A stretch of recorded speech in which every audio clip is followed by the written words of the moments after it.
So today I have two random things I got from Gearbest that I was interested in trying.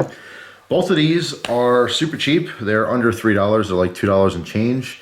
One I was pleasantly surprised with, was much better than I thought, and the other one was a huge disappointment. Can you guess which one's which? Well, first off, this is a samurai sword bottle opener. Okay, that's its only purpose is to be an interesting bottle opener, which you guys know I have a bottle opener collection.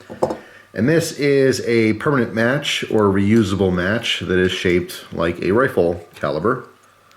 So that being said, what do you think was disappointing and what do you think I was actually pleasantly surprised with? Well, that was awesome and still is awesome. And that was a huge disappointment. So first off, I thought that this blade, the blade, would be metal, and it is, but it turns out the entire thing is metal. The handle is some kind of cast metal or aluminum or something. It actually is pretty heavy. This weighs almost 3 ounces. And the bottle opener part works perfectly. So if you're into bottle openers and stuff, or you're into Japanese swords, might be a cool thing for you to check out. So yeah, I highly recommend that if you happen to be ordering from the site or something. But this, unfortunately, was a huge disappointment. Now, permanent match, I've done a video before, which actually has been recently stolen by a bunch of companies. That's not awesome. But anyway, yeah, I keep seeing the ads all the time on Instagram of my video, which they did not have permission to use, but use anyway. I've tried contacting them and so forth, but that has nothing to do with this video. Anyway, how the permanent match works is there's a top piece that unscrews. The body has some cotton in there, which soaks up the fuel, regular, lighter fluid. The side has a small strip for a ferrocerium rod, and inside this tube is a striker, and there's supposed to be, some cotton material that absorbs that fuel. So the idea is you strike it like a match, it sparks and lights the tip. Now, of course, I'm going to be a little careful because I have a material placemat here. I don't want it to catch fire, but let's see if I can get this thing to light up, because there are several problems with this, unfortunately. The first one, as you can see, is that the threads are super cheap and want to cross thread. All right, so there is fuel in here. I did use this a bunch since I got it. I'll shake that around a little bit, see if that helped anything. There we go. Okay, so you can see that's lit. And that's basically how it works. You light whatever you need to light with, you blow it out, and then you're done. You put it back in. So the first problem with all of these, no matter what kind of shape it is, because they do make several, there's one that's cylindrical, there's one that's square. The one I originally used was square. The first problem with all of them is that the ferrocerium rod is very small and thin, and there's not that much exposed, and eventually you're just going to not be able to strike it anymore. Okay, that's going to run out. So regardless of whatever model you get, whatever version you get, even if it does work and you like it, it has a limited lifespan because of that alone. The problem with this one, as you can see, is I can't get it to light again. That's because when I first got this, there was a ton of wick, let's call it, that was hanging out on both sides. But even with fuel, it burned up. So if there's no wick there to hold the fuel, there's nothing to light once you strike it. All right.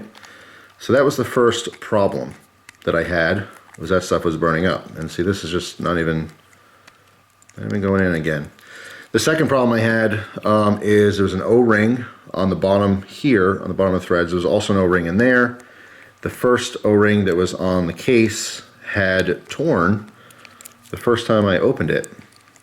And the other O-ring is also tearing, probably because of this horrible threading issue. Okay, so when you first fill this particular one, it does leak a little bit because the O-rings are not creating a perfect seal. So that stinks as well. See if I get this to light again. Another issue I had was after I lit it. Oh, there we go. See, it's working. Now, I don't want to do it here because it's definitely going to start a fire. But when you first fill this, I'm going to take this apart in a second to show you. The cotton inside is only like a strip of cotton. It should be completely filled with cotton. The problem with having just a strip is that you have literally liquid fuel in there. And because this is on a keychain, even though I did not put it on my keys, I did move it around a little bit. And guess what happened? That liquid fuel filled the tube that is here with fuel. And I lit it. It's probably not gonna do it because I don't have that much in there right now, but when I turned it, a lot of the fuel came out of the tube.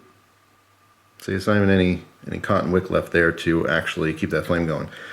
I literally turned it and it was like a flamethrower. As that fuel poured out of the tube, it just extended that flame. It was like, and it was like a big flash. So that was a little scary and unexpected.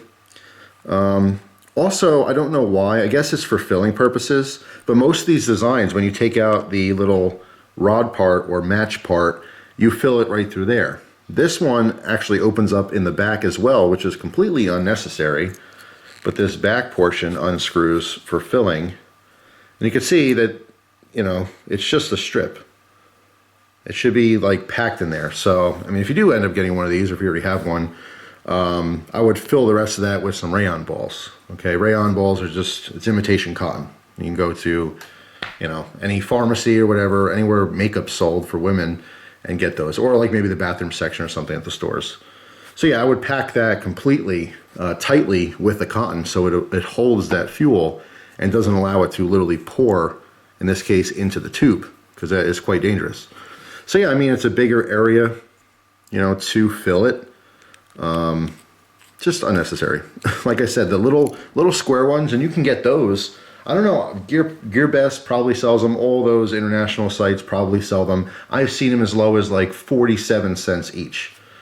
Okay, so if you're interested in those, don't be paying $5, $6. I mean, if you don't mind waiting a month or so for the shipping for some of these websites, yeah, like seriously, you can get a bunch of them for $5. But yeah, so unfortunately, that was kind of a fail. I love the idea. I absolutely love the idea of the permanent match, and of course, there's a ton of different branding on this thing. It's all the same stuff, probably the same company that makes all of them. The idea is great. The concept is awesome. However, you know, the way that some of these are designed are definitely hit and miss. This particular one I thought was very cool because it did look like the rifle rounds, but that was special as opposed to the original one, which just looked like a little flask.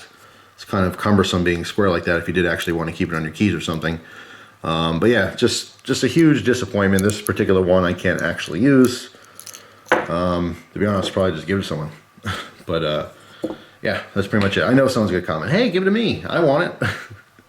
Well, I'm just gonna throw it in as a bonus to some trade I do with someone randomly someday. So if you happen to get it, you'll know why. But anyway, that's it. This was a huge, pleasant surprise for $2 and change. Very cool for my bottle opener collection. This, very much a disappointment, unfortunately. So if you happen to have this particular model, let me know down in the comments what you think of it. Or if you just have any of the permanent match variations, let me know what it's like long term, because mine actually broke. The part that, you know, the match part itself kind of snapped off because it was pretty much just glued on, the one that I had. So I didn't get to use it until the ferrocerium rod, you know, kind of ran out. But like I said, they all have limited lifespans because of that. It says you can light it 1,000 times, 10,000 times. No. You can keep refilling it with fuel, but if you don't have any rod to create a spark, nothing's going to happen. I don't think none of them are worth it to, like, you know, replace the rod afterwards. You would just buy another one. So if you like the concept, like I said, you can get these things on these websites for less than $1 each. I would get a handful of them, so when one does break, of course, you can move on to a new one. But that's all. If you have experience with them, let me know down in the comments, you know, what happened with yours. But anyway, that's it. Just a quick random video. Thanks for watching. Hope you guys have a wonderful day, and I will see you tomorrow with another video. Take care.